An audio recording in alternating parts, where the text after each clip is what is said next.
السلام عليكم طلبة أولى ثانوي، عاملين إيه؟ يا رب تكونوا بخير. هنحل النهاردة إن شاء الله مع بعض محافظة القليوبية. تعالى كده نبدأ ونقول بسم الله. أول سؤال هنا بيقول لي يا مستر الشرط الذي يجعل المعادلة أ س تربيع زائد ب س زائد ج بيساوي صفر تربيعية هو إيه؟ هنا إيه الشرط اللي بيخلي دي المعادلة تربيعية؟ إن ما يكونش الرقم اللي بتاع س تربيع اللي هو الألف ما يكونش بيساوي صفر بس. لا يفرق معايا لا موجب ولا سالب ولا أي حاجة، هو ألف لا تساوي صفر.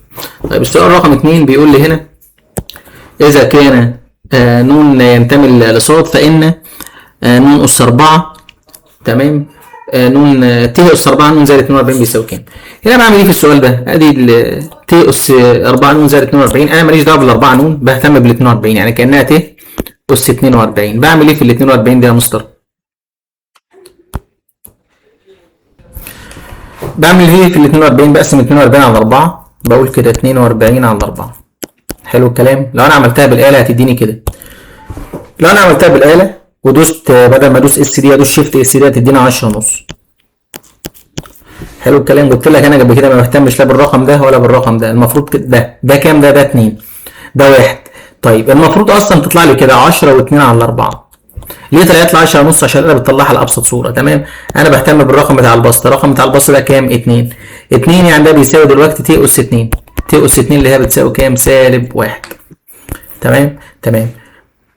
كان ممكن تعملها برضو كده ت اس 42 كانها ت اس 40 زائد 2. اشمعنى 40؟ عشان 40 تنفع تتقسم على 4. تمام. فدي كانها برضو ت اس 2 اللي هي برضو بتساوي كام؟ سالب 1. فانا هنا اختار سالب 1 اللي هو الاختيار رقم ب. طيب السؤال رقم 3 بيقول لي هنا في السؤال رقم 3 الزاوية التي قياسها 60 في الوضع القياسي تكافئ الزاوية التي قياسها كام؟ مين في دول؟ تمام. انا بعملها ازاي؟ ال 60 دي بجمع عليها 360 او اطرح منها 360 عشان تديني دورة ايه؟ دورة تاني. تمام. لما اجمع من 60 360 هتديني كام؟ 420 اللي هي الاختيار رقم د. السؤال اللي بعديه السؤال رقم 4 هنا بيقول لي القوس الذي طوله 5 باي، يعني هنا لام طول القوس بتساوي 5 باي تمام سنتي في دائرة طول نص قطرها 15 سنتي، يبقى نص القطر هنا بيساوي 15 سنتي. يقابل زاوية مركزية قياسها كام درجة؟ طيب القانون أصلا سيتا د بيساوي لام على نق. حلو الكلام. طيب لام ب5 باي نق اللي هي ب15، 5 على 15 يبقى فيها 1 على 3 يبقى دي باي على 3. دي زاوية بالتقدير الدائري. طب انا عايزها بالتقدير ال60 يا مستر، هعمل كده اشيل الباي اكتب مكانها 180 تبقى 180 على 3 فيها الكام يا مستر؟ فيها ال60 اللي هي الاختيار رقم ب. تمام. السؤال اللي بعديه سؤال رقم 5 بيقول لي هنا في رقم 5 جاتا تربيع باي على 4. باي على 4 اللي هي باي اللي هي 180 على 4 فيها ال 45 يبقى دي جاتا تربيع 45 سالب جاتا تربيع 45. حلو الكلام. جاتا 45 بواحد على جذر 2 تربيع بنص، جا 45 بواحد برضه على جذر 2 تربيع برضه بنص، نص ناقص نص يبقى الكلام ده يديك كام؟ يديك صفر. مين في دول هتديك صفر؟ اللي هي الاخرانيه اللي هي جاتا باي على 2. تمام. باي اللي هي 90 على 2 فيها 45، باي اللي هي 180 على 2 فيها 90. جاتا 90 بكام؟ جاتا 90 بصفر. هي دي بس اللي هتديك صفر. طيب السؤال رقم 6 بيقول لك هنا مثلث ا ب ج مشابه مثلث د ه واو. تمام. طيب انا بستفاد ان ا ب على د ه يساوي ب ج على ه واو يساوي ا ج على د واو. تعال نعوض يا مستر تعويض مباشر. طيب ا ب ب3 على د ه ب6. الكلام ده بيساوي مديك ب ج مش عارف ب ج بكام على ه واو مديني ه واو ب8. تمام. فدلوقتي هو عايز ب ج بكام. انا بجيب ازاي ب ج؟ ادي ب ج دي بتساوي اللي قدامها في المقص 6 من تحت وهنا 3 في 8 من فوق. 3 في 8 24 على 6 فيها الكام؟ فيها ال 4 سم. فانا هنا هختار 4 سم اللي هو الاختيار رقم ا. السؤال اللي بعديه السؤال الثاني رقم 1 بيقول لي هنا عدد قيم س الحقيقية التي تحقق ان المعادلة دي 2 س تربيع سالب 7 س يساوي 5 هو ايه؟ يعني ايه اصلا السؤال ده؟ يعني هو هنا بيقول لك عايز الجذور بتاع المعادلة دي لها كام جذر؟ عدد قيم س عدد القيم، يعني هو هنا بيقول لك في كام قيمه للسين، يعني عايز الجذور بتاعه المعادله. الجذور بعرفها منين؟ انا بعرفها من المميز اللي هو ب تربيع سالب 4 ا ج. اشوف هيطلع بكام. ادي ب تربيع سالب 4 ا ج. تعالى نعوض تعويض مباشر. الب الرقم بتاع السين تربيع، الالف الرقم بتاع السين تربيع، فهنا الف المفروض المعادله تبقى كده، ادي 2 س تربيع سالب 7 س، وادخل الخمسه جوه تبقى سالب 5، ده بيساوي صفر. تمام. هنا ا ب2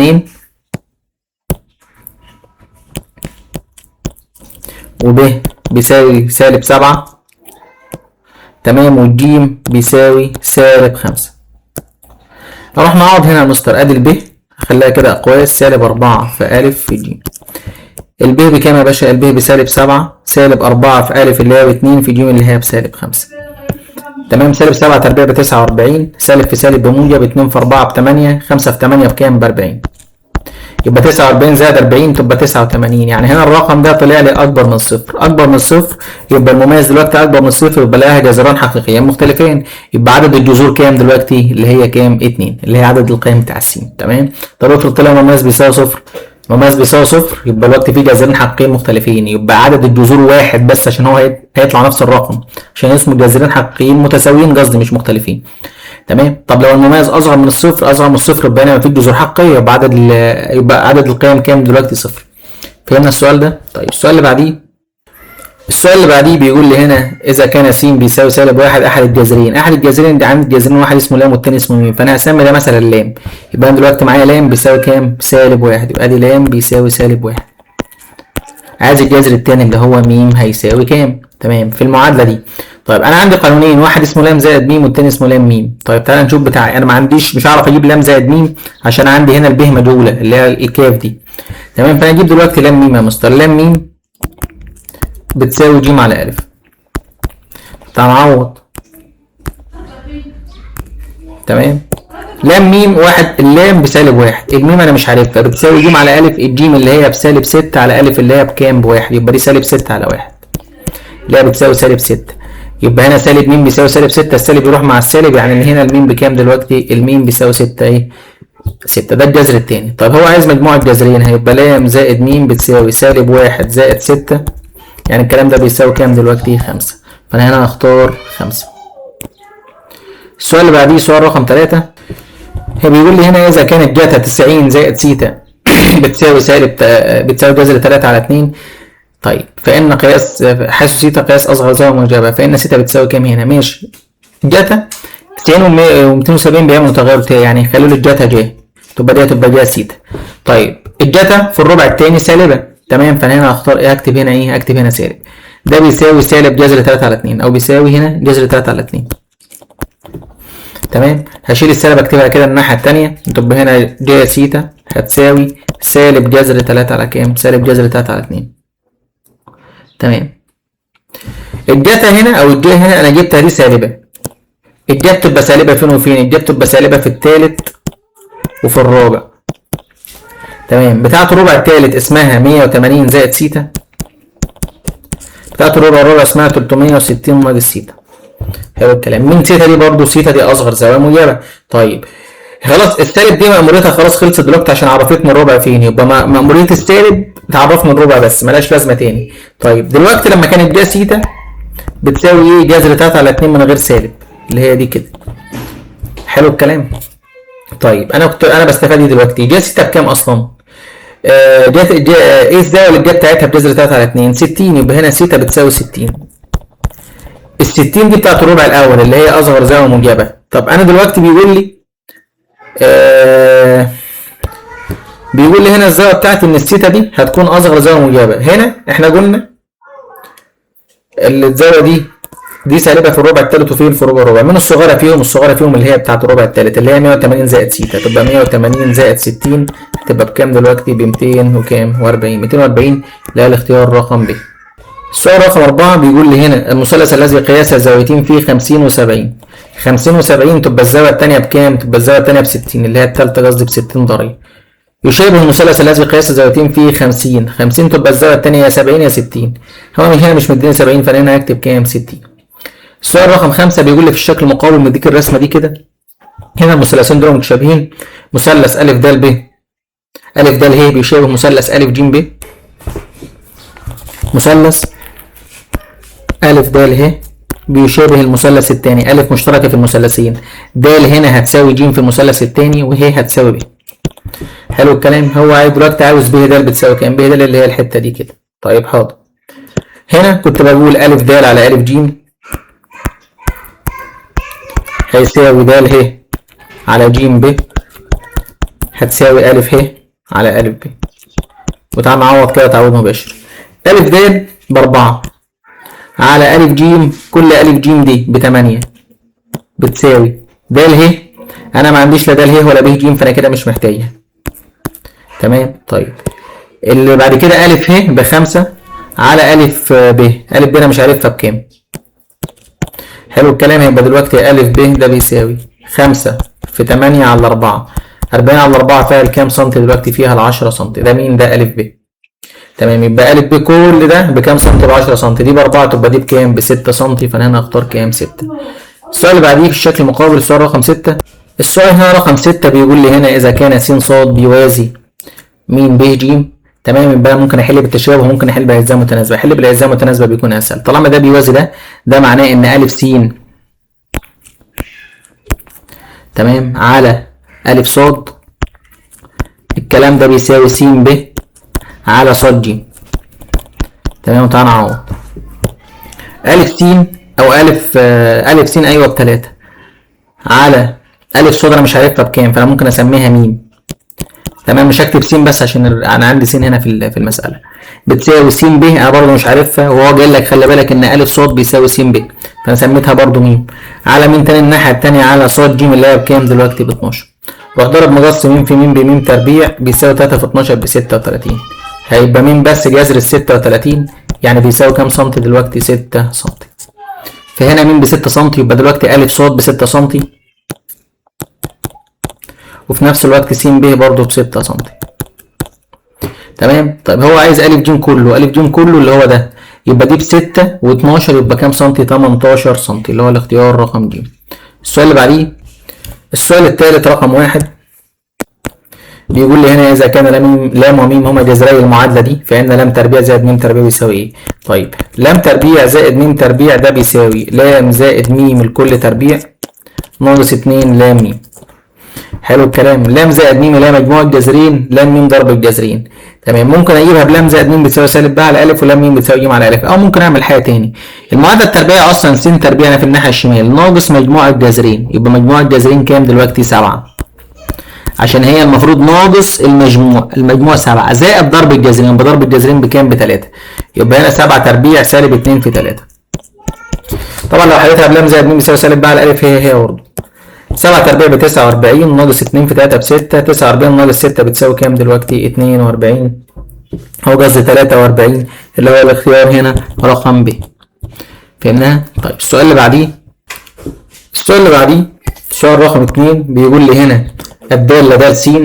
السؤال رقم هنا 2 د س بتساوي أ س تربيع زائد ب س زائد ج كلها إشارة واحدة. إمتى؟ كلها إمتى إشارة واحدة؟ تمام. يعني مثلا مش مثل عكس مثل ولا مثل ولا الكلام ده. بيبقى امتى الكلام ده؟ لما يكون مميز اصغر من الصفر. بتبقى كلها حسب الاشاره بتاعت معامله س تربيع. المميز اصغر من الصفر اللي هو الاختيار رقم ب اللي هو ب تربيع سالب 4 ا ايه؟ سالب 4 ا ج ده يكون اصغر من الصفر. السؤال اللي بعديه كده رقم 3 بيقول لي هنا اذا كانت داله س بتساوي 2 ا ج س المدى بتاع الداله دي هو في الفتره كام وكام؟ سالب 6 و6. فان ايه؟ فان عارف هتساوي ايه؟ لو اداني المساله بالشكل ده د س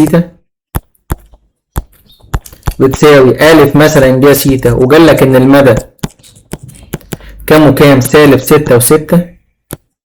حلو. هنا فانت هنا بتقول له ان ا هتساوي كام؟ ا هتساوي موجب او سالب 6. لكن هو هنا ما قالكش ا قال لك 2 ا فهنا يبقى 2 ا بتساوي موجب وسالب 6 يعني ا هتساوي موجب وسالب كام دلوقتي؟ موجب وسالب 3. موجب وسالب 3 هنا جاي لك الالف ب3 والب بسالب 3 فانا هنا اختار ا وب معا اللي هو الاختيار رقم د. فهمناها دي؟ طيب السؤال اللي بعد كده مسألة رقم كام؟ مسألة رقم 4. احنا دلوقتي في السؤال الثالث رقم 4 بيقول لي هنا مساحة الشكل أ ب ه د ده ب 42 سنتيمتر يبقى ده ب 42. تمام. عايز مساحة المثلث ج ه د اللي هو ده ما انا ممكن اسميه س دلوقتي. تمام. طيب ده الدرس بتاع المساحات. يبقى هنا طالما المثلثين متشابهين ادي مثلث ج ه د يشابه المثلث الثاني اللي اسمه ج ب ا. انا بستفاد دلوقتي ان مساحة المثلث ج ه د على مساحة المثلث ج ب أ. الكلام ده بيساوي ج ه على ج ب الكل تربيع. تمام، يعني بيساوي ج ه اللي هي بكام؟ ب4 على ج ب، ج ب كلها اللي هي ب10 الكل تربيع. 2 على 10 فيها 4 على 10 قصدي فيها 2 على 5، يبقى 2 على 5 تربيع ب4 على 5 وكام؟ على 25. طيب يبقى هنا مساحة المثلث ج ه ج ه س ج ه ده اللي انا عاوزها فانا سميتها س على مساحة المثلث ج ب أ اللي هو الكبير اللي هو مقسوم على ايه؟ جزئيتين، اللي هو الشكل ده، الشكل الرباعي ده، والمثلث الصغير اللي هو هسميها س زائد 42. الكلام ده بيساوي كام؟ 4 على كام؟ على 25. روح ضرب مقص يا باشا، اضرب لي كده مقص. 25 في س ب 25 س بيساوي 4 في س ب 4 س، تمام، زائد 2 4 42 في 4 2 في 4 ب 8 و4 في 4 كده بكام؟ ب 16. تمام، هدخل دي جوه الناحيه الثانيه بعكس الاشاره، يبقى 25 س ناقص 4 س ده بيساوي 168. تمام، 108 وكام و60. 25 ناقص 4 تبقى دي بتساوي 21 س هتساوي 168. هقسم على 21 هنا وهنا، هتبقى الس بكام دلوقتي؟ هتبقى الس ب 8 سنتيمتر ايه دلوقتي مربع اللي هي بتاعت مساحة المثلث، فانا هنا هختار 8 اللي هو الاختيار رقم أ. السؤال اللي بعد كده هنا بيقول لي في الشكل المقابل اللي هو ده كده، ده دي بتاع الدايرة اللي هم الوتر متقاطعين فين؟ داخل الدايرة. كنت بمسك ه اقول ه أ في ه ب، الكلام ده بيساوي ه ج في ه د. حلو الكلام. ه أ بكام يا مستر؟ ب س في ه ب ب6، ده بيساوي ه ج اللي هي 7 في ه د اللي هي بكام؟ ب12. تمام، هيبقى هنا الس بتساوي 7 في 12 على 6. تمام، 12 على 6 فيها 2 يبقى 2 في 7 بكام دلوقتي؟ ب 14. يبقى دي كده ايه؟ ب 14 سم اللي هي الاختيار رقم ب. السؤال اللي بعد كده هنا بيقول لي اذا كان أ د يوازي س ص يوازي ب ج. حلو الكلام، ده بيوازي ده بيوازي ده. انا بستفاد ايه دلوقتي؟ بستفاد في الاجزاء المتناسبه. هو عايز أ س اللي هي ك، ماشي، هيبقى دلوقتي أ س على س ب او أ س على د ص عادي، صح، الاتنين صح. أ س على س ب الكلام ده بيساوي د ص على ص ك او ص ج. تمام، طيب تعالى نعوض. أ س بكاف على س ب اللي هي ب 8، الكلام ده بيساوي د ص اللي هي ب4 على 2 كاف. تمام، اضرب لي بقى مقصاتك يا باشا. يبقى هنا 2 كاف تربيع بتساوي 4 في 8 ب 32. قسمني هنا على الاثنين وهنا على الاثنين، تبقى هنا دلوقتي كاف تربيع بتساوي 16. يبقى الكاف بس هتساوي المفروض موجب سالب 4. طبعا مش هختار القيمه السالبه عشان ده طول ضلع، فانا هنا هختار كام؟ 4. مجموعة حل، ده هنا السؤال الرابع رقم 1. مجموعة حل المتباينة دي س تربيع زائد 9 أكبر من 6 س. هدخل دي جوه كده الناحية التانية بعكس الإشارة، هتبقى س تربيع سالب 6 س زائد 9، الكلام ده أكبر من الصفر. تمام، تحلل لي ده يا باشا. س تربيع تبقى س في س، عددين ضربهم 9 جمعهم 6 يبقى 3 في 3. إشارة الحد الأخير موجب يبقى الاتنين زي اللي في النص إيه؟ سالب. طالما الرقمين نفس الرقم بعمل كده. تمام، هنا الرقم ده 3، هنا مفيش يساوي فمفتوحة أكبر، فأنا بمشي كده ناحية اليمين وأمشي ناحية الشمال، أو ممكن أقول مثل إشارة اللي هي س تربيع تبقى موجب وموجب. تمام، فدلوقتي أنا ظللت يمين وشمال خط الأعداد، يبقى إيه؟ مجموعة الحل خط الأعداد كله متظلل ما عدا إيه؟ الرقم اللي في النص اللي هو ما عدا كام دلوقتي؟ ما عدا 3. تمام، اللي هي الاختيار رقم د. تمام، السؤال اللي بعديه سؤال رقم 2. هنا السؤال الرابع رقم 2 بيقول لي جهة سيتا بتساوي سالب نص. تمام، حيث سيتا اصغر زاويه موجبه، فان سيتا دي بتساوي ايه؟ طيب هنا لسه حالين شبه دي من شويه. السيتا دي او الجهه دي سالبه. الجهه سالبه فين وفين يا مستر؟ الجهه سالبه في الثالث والرابع. تمام، السالب دي لازمتها بس تعرفني الربع، غير كده بكتب الجهه زي ما هي من غير اشاره. ادي هنا جهه سيتا بتساوي نص. تمام، يبقى السالب دي لازمتها تعرف لي الربع بس. بتاعت الربع الثالث الزاويه في الربع الثالث اسمها 180 زائد سيتا، وبتاعت الربع الرابع اسمها 360 ناقص سيتا. هو هنا بيقول لي حيث سيتا قياس اصغر زاويه موجبه مش اكبر زاويه. طبعا اصغر زاويه في اللي هي بتاعت الربع مين؟ بتاعت الربع الثالث. تمام، فهيجيب 180 زائد سيتا. مين السيتا دي اللي انا هجيبها دلوقتي؟ جايه كام اصلا بنص؟ جايه 30، يعني هنا السيتا بتساوي 30. تمام، دي لو هي في الربع الاول، لكنها بتاعتي في الربع اليمين ونص في الربع الرابع، هتبقى 180 زائد سيتا، تبقى 180 زائد 30 تبقى بكام دلوقتي؟ ب 210. فانا هنا هختار 210. تمام، السؤال اللي بعد كده، هنا السؤال الرابع رقم 3 بيقول لي هنا في الشكل المقابل هنا مديك دايره بالشكل ده، وعندك الوترين متقاطعين بره الدايره، فده الدرس الرابع بتاع الهندسه بتاع الوحده الاولى. وترين متقاطعين جوه الدايره او بره الدايره، ده هنا بره الدايره، يبقى انا هقول ه ب في ه الف، الكلام ده بيساوي ه د في ه ج. حلو الكلام. طيب انا ه ب مش عندي، فانا ممكن اسميها س يا مستر، تبقى دي ه ب بس في ه ألف، ه ألف اللي هي كل دي كده، فتبقى س زائد 5، الكلام ده بيساوي ه د ب3 في ه ج، كل دي ه ج اللي هي 3 و9 اللي هي كام دلوقتي؟ 12. هضرب السين هنا وهنا، هيبقى هنا س تربيع زائد 5 س، تمام، بيساوي 3 في 12 ب 36. ادخل ال 36 جوه كده بعكس الاشاره. طالما عندي س اس 2 وس اس 1 لازم اساوي المعادله بالصفر، تمام، واحلل. يبقى هنا ده تحليل مقدار ثلاثي بسيط، س تربيع تبقى س في س، عددين ضربهم 36 طرحهم 5، كام في كام؟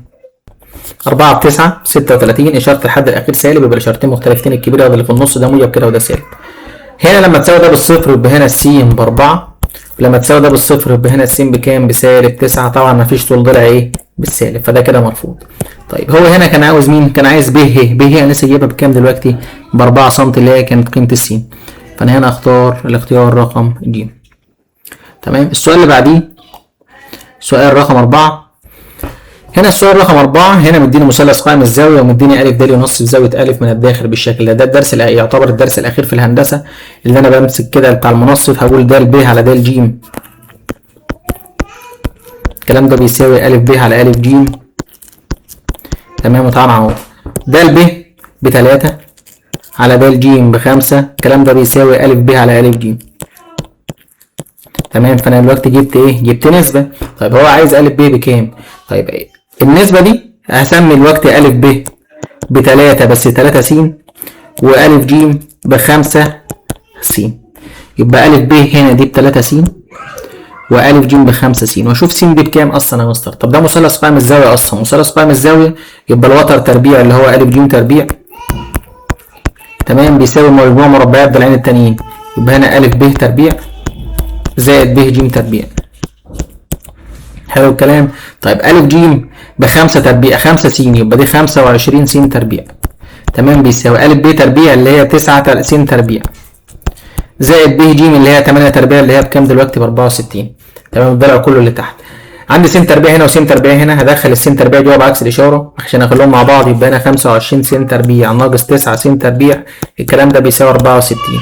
يبقى دي 16 س تربيع بتساوي 64. طب انا عايز الس بس، قسمت على 16، يبقى س تربيع بتساوي 64 على 16، 64 على 16 فيها الكام؟ فيها الاربعه. س تربيع ب4، يبقى س بس كده ب 2 سم، عشان هي جذر الاربعه. طيب س ب2 هنا كان أ ب كام؟ 3 س، 3 س يعني هنا 3 في 2، 3 في 2 يبقى بكام سم دلوقتي؟ ب 6 سم، فانا هنا هختار كام؟ 6 سم. فهمناها؟ طب السؤال اللي بعد كده السؤال رقم 5. تمام، بيقول لي هنا هنا أ د ينصف زاوية أ من الخارج بالشكل ده، فأنا كنت بمسك د أقول د ج على د ب،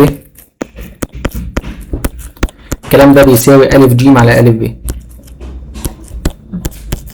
فهنعوض د ج ب4 على د ب، كل د ب اللي هي دي كده، يبقى اللي هي كام؟ 9.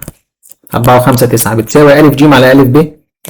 انا ما عنديش أ ج ولا عندي أ ب، هو كان عايز النسبه بتاعت أ ب الى أ ج، يبقى دلوقتي أ ب الى أ ج بتساوي أ ب بكام هنا؟ 9 الى أ ج اللي هي بكام؟ ب4، يبقى كام على كام؟ 9 الى 4 اللي هو الاختيار رقم د. تمام، فهمناها؟ السؤال اللي بعد كده رقم 6 بيقول لي هنا عايز تيتا هنا بكام؟ مديك المثلث الكبير زي ما انت شايف اهو، وهنا مديك المواصفات بتاع الزوايا. يعني هنا م ب ينصف زاويه ب، وم ج ينصف زاويه ج، ومديك زاويه م اللي في المثلث اللي تحت بكام دلوقتي؟ ب 100. طب 100 من 180 يبقى 80، يبقى زاويه نص زاويه ب ونص زاويه ب ونص زاويه ج هما الاثنين مع بعض مجموعهم كام؟ مجموعهم 80 درجه. تمام. طيب يبقى دلوقتي نص ب زائد نص ج هما الاثنين بكام؟ زي ما قلنا من شويه ب 80. طيب يبقى ب زائد ج كلها يبقى 80 في 2 بكام؟ ب 160. يبقى انا عندي زاويه ب كلها وزاويه ج كلها ب 160 درجه. تبقى زاويه ا بس بكام؟ كمالة ال 180 اللي هي ب 20. طب ال 20 دي هتتقسم على الاثنين، هتتقسم هنا 10 وهنا 10، يبقى سيتا دي بكام لوحديها؟ ب 10 سم. تمام فهمتوها؟ طيب السؤال اللي بعديه هنا في الشكل المساله رقم 7 بيقول لي مثلث ا ب ج مشابه مثلث د ه و. تمام. ومساحه المثلث ا ب ج ده جد مساحه المثلث د ه و ده 9 مرات. يبقى النسبه بينهم كام الى كام دلوقتي؟ 1 الى 9. تمام. وكان د ه ب 4، عايز ا ب ج، عايز ا ب بكام سم؟ تمام يا باشا. انا دلوقتي لو عملت ادي مساحه مثلث ا ب ج على مساحه مثلث د ه و، حلو الكلام ده، بيساوي كام على كام؟ بيساوي 9 على 1. عشان النسبه بتاعت الالف ب بتاعت المثلث الكبير جد لتحت 9 مرات، فانا هكتب الرقم من فوق. تمام. هنا ادي ا ب ج. طيب النسبه كده ايه؟ 9 على 1. النسبه اصلا كانت بتساوي ا ب الى د ه الكل كده تربيع. حلو. نسبه المساحات بتساوي مربع النسبه بتاعت مين؟ مربع النسبه بتاعت الاضلاع. تمام. طيب فهو دلوقتي تمام. طب تعالى نعوض. يبقى دلوقتي انا هنا مديك ا ب على د ه الكلام ده اس 2 بيساوي 9 على 1. لو انا عايز اشيل التربيع من هنا اكتب جذر الناحيه الثانيه، يبقى هنا ا ب على د ه بيساوي جذر التسعة. ده جذر التسعة اللي هو كام دلوقتي؟ اللي هو 3 على كام دلوقتي؟ 1. طب ا ب انا مش عارفها بكام، اكتب كده ا ب على د ه، هو مديني ا د ه ب 4، الكلام ده بيساوي 3 على 1. اضرب لي كده يا باشا مقص، يبقى ا ب في 1 ب ا ب بيساوي 3 في 4 بكام؟ ب 12 سم، اللي هي الاختيار رقم ب. فهمناها؟ السؤال اللي بعديه بعد كده المسائل المقاليه. هو سؤال المقالي دلوقتي اللي معايا، مسائل المقاليه المفروض مسألتين. ادي كده مسألتين مقالي. تعال نحل كده اول واحده. طيب معلش عشان بس التوقيف كان التسجيل كان عطلان، كان وقف، نسيت ارجعه تاني عشان ما نمسحش ده بس ونكتبه تاني. المقالي هنا مسألة رقم 5 بيقول لي كون المعادلة. هنا المعادلة اللي هو مديلك س تربيع سالب 3 س سالب 4 بيساوي 0. تمام. هنجيب مجموع الجذرين بتوعها. مجموع الجذرين اللي هو لام زائد م، لام زائد م بيساوي 3 من هنا، وضرب الجذرين لام م كده بيساوي كام؟ سالب 4. طيب مجموع الجذرين بتاع المعادله اللي انت عاوزها اصلا اللي هي دي كده، ادي مجموع الجذرين بيساوي لام على م زائد م على لام. تضرب لي كده تضرب المقامات في بعض، يبقى لام في م بلام م. تمام. مكتوبه هنا اهي. بعد كده ضربت المقص لام في لام بلام تربيع، وم في م بم تربيع. لام تربيع زائد م تربيع اصلا اللي هي القانون اللي هو ده، لام زائد م كل تربيع سالب 2 لام م على م تحت على لام م. بعد كده عوضت. تمام. هيديني دلوقتي 9 زائد 8 17 على كام؟ على 4. ده مجموع الجذرين. طب ضرب الجذرين، ضرب الجذرين اللي هم مديهم لك لام على م تضربها في م على لام. تمام. اللام تروح مع اللام والميم تروح مع الميم، يبقى الكلام ده بيساوي كام دلوقتي؟ بيساوي 1. طيب هنجيب بعد كده المعادله. تمام. ما ننساش بس هنا في سالب وهنا كده كان في سالب. تمام. نكمل. يبقى المعادله كانت س تربيع ناقص مجموع الجذرين في س زائد ضرب الجذرين ده بيساوي 0. مجموع الجذرين اللي هو كان سالب 17 على 4 ضرب الجذرين اللي هو كام؟ 1. تمام. هيبقى س تربيع زائد 17 على 4 في س زائد 1 ده بيساوي 0. ممكن عشان تخلص من الأربعة بتاعت المقام تضرب لي المعادلة كلها في كام؟ في 4. ممكن تسيبها كده عادي. تمام. دي كده مسألة. نخش في المسألة التانية. السؤال الأخير في الامتحان اللي هو المقالي رقم 6. هنا مثلث ا ب ج فيه ا ب بيساوي 7 سم. تمام. وب ج ب 4 سم والف ج ب 6 سم. وبعد كده بيقول لك ا د ينصف زاويه ا من الخارج، عايز كل من س وص. تمام. تعال نجيب في الاول ص عشان مش هينفع اجيب س في الاول، لازم اجيب ص عشان س دي اللي هي الضلع المنصف نفسه، ده بيجي في الاخر خالص. طيب هنا ينصف الزاويه من بره، يبقى د ج على د ب، د ج في د ب قصدي، بتساوي، لا معلش د ج على د ب معلش بس حد اتصل بيا فانا مش مركز يعني. د ج على د ب بتساوي ا ج على ا ب. ا ج على مين؟ على ا ب. وتعالى كده نعوض. د ج بكام؟ د ج يا باشا د ج بصاد زائد واحد على د ب، كل د ب دي يبقى صاد زائد واحد زائد 4 تبقى هنا صاد زائد 5 بيساوي ا ج اللي هي ب6 على ا ب اللي هي بكام؟ ب7. اضرب لي بعد كده مقص يبقى 7 صاد 7 في صاد ب7 صاد تمام، زائد 7 في 1 ب7، 6 في صاد ب6 صاد، زائد 5 في 6 بكام؟ ب30. تخلي لي الصادات مع بعض يعني هتدخل دي جوه كده بعكس الاشاره تمام. هيبقى 7 صاد تمام سالب 6 صاد، وتطلع ال7 بره يبقى 30 سالب 7. 7 صاد ناقص 6 صاد تبقى صاد هتساوي 30 ناقص 7 اللي هي كام دلوقتي؟ 23. يبقى انا جبت الصاد بكام؟ ب 23. طيب السين اللي هي ا د، ا د ده جذر د ج في د ب ناقص ا ج في ا ب تمام. وتعالى نعوض يا باشا ايه؟ تعويض مباشر تمام. ادي ا د بيساوي د ج بكام اصلا؟ انا لسه جايب صاد ب 23 يبقى 23 زائد 1 يبقى دي كده ب 24، دي كده د ج يبقى دي ب 24 في د ب 24 و 4 يبقى كده 28 ناقص ا ج ب 6 في ا ب اللي هي بكام؟ ب 7. ترص لي ده على الاله هيديك ا د. ا د دلوقتي اللي هي س بتساوي، هيديك ب 3 جذر 70 اللي هي بتساوي تقريبا 25 سنتيمتر. كده الامتحان خلص. ان شاء الله نشوفكم في امتحان جديد في فيديو جديد. لو عجبك كده الفيديو متنساش تعملوا لايك وتشترك في القناه عشان يوصل لك كل جديد. يلا مع السلامه.